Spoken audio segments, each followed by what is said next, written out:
What's up, guys? Today, little video on a different backstop.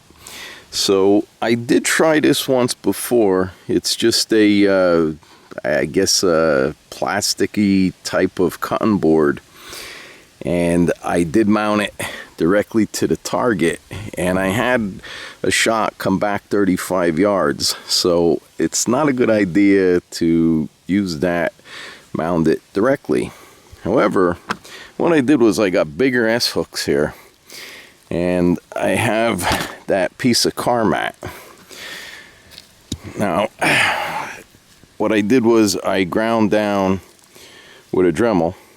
First of all, I drilled the holes big enough that the S hooks are gonna kind of float in that hole there and there.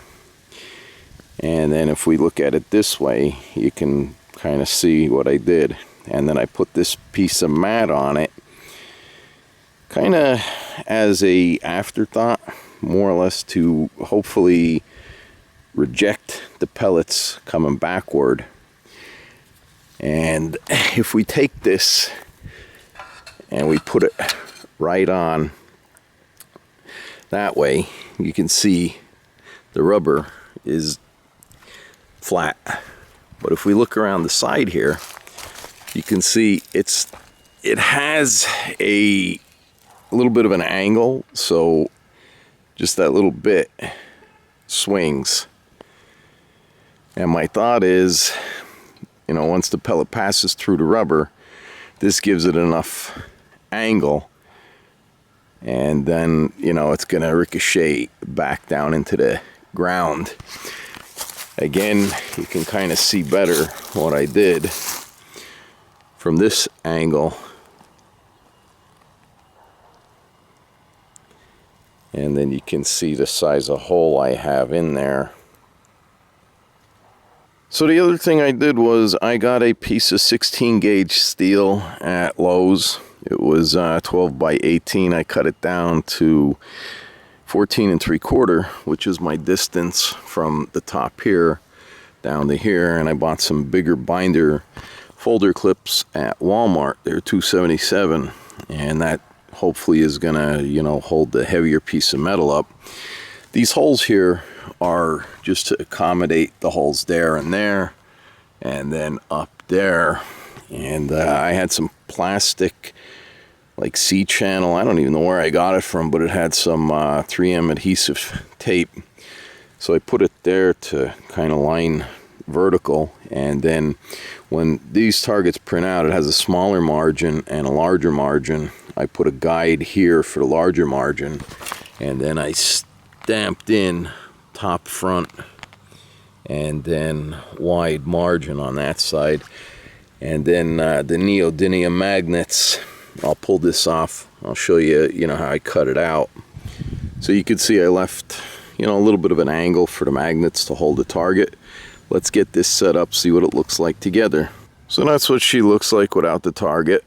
And again, you know, you have that cushion there. So just a legal disclaimer, I usually don't do them because I know with the AR 500 targets, I mean, you're taking a chance shooting steel, but this, you know, I already had one come back 35 yards, so I'm not responsible if it comes back and it hits you or anything else.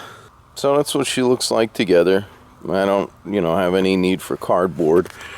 Pellets are traveling fast enough to go through here, and if you get a tumbler, you'll split the paper. Had that happen. And I don't even think it needs the large clips, because up here, you know, you could see the screws. They're kind of holding it, especially this one down here. This one's holding it, and this one here too. So around the back, you can see that kind of has an angle there. And again, you know, with the amount of force that pellet's generating, hopefully there's enough swing on there. And hopefully with this, it's gonna prevent the pellet from ricocheting back. All right, so this will be the first shot on the new setup.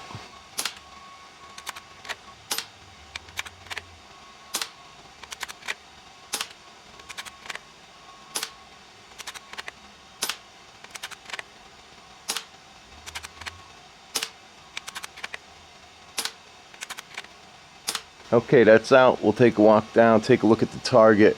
I shot specifically at the top left because that's the least amount of movement. Okay, so that's where I was shooting. We're just going to move this magnet to the side and we're going to see how that worked. So you can see we got a pellet jammed here, which I'm liking. One there. And let's take a look at the back. Alright, so I took the backstop off. That's the rubber piece. This is that. There's my grouping. And some of the pellets were caught, like I showed you just before, into the rubber. So I do feel this is safe. Again, at your own risk. I'm not responsible. In fact, I'm looking right here. I can see a pellet. She got smooshed. Alright, so I like what I'm seeing here. The rubber and that cutting board, it's actually deflecting the pellets downward into here. You can see those pellets down there. Alright, so you can see the pellets there. The three on the top are the backside, and the one in the middle, and then one to the left is actually mushroomed on the front. So you can kind of see what they look like after hitting the backstop. So I want to point out too, I had a flyer hit here and then one hit here, and it broke the little guard, but it did not deform the 16 gauge steel. So all in all, I am very pleased with this.